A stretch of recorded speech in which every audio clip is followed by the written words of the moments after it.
Hi guys.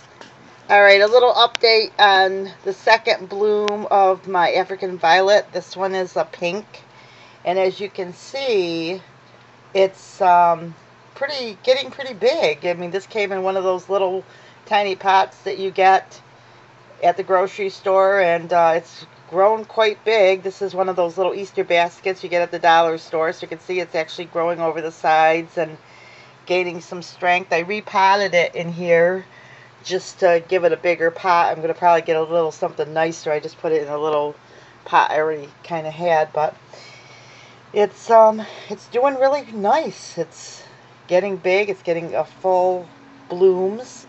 So this is the second bloom for this mother plant. I call it the mother plant because this was the one I was picking the leaves off to make the new babies.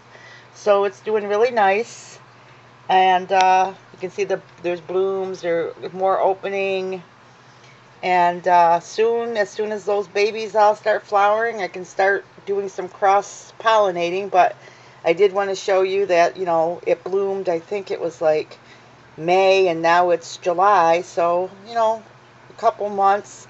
I wanted it to, you know I thought it would bloom right away, when I pick the flowers off, but it looks like you just have to pick them off and wait. I'm going to learn a little bit more about the cycle of how the flowers just keep coming back on, but it seemed like the whole thing went dormant, and then all of a sudden I got flowers again. So we'll see how often I can get flowers, and what changes I need to make. It sounds like some of them may flower at different rates, so I'm going to do a little more research. But as you can see, it's just full of blooms. And I'm really pleased because the second bloom, and I'm not using African violet soil or anything. I'm just using the compost that Clay had in the yard.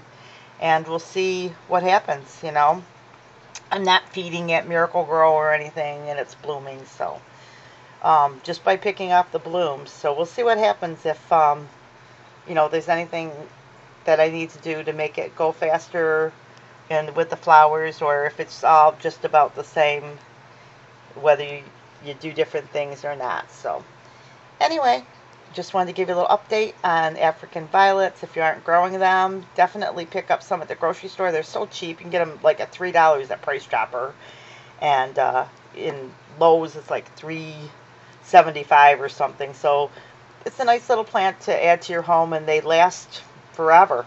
I mean, literally forever. So I hope you enjoyed this review of the African violets, and we will see you in our next video.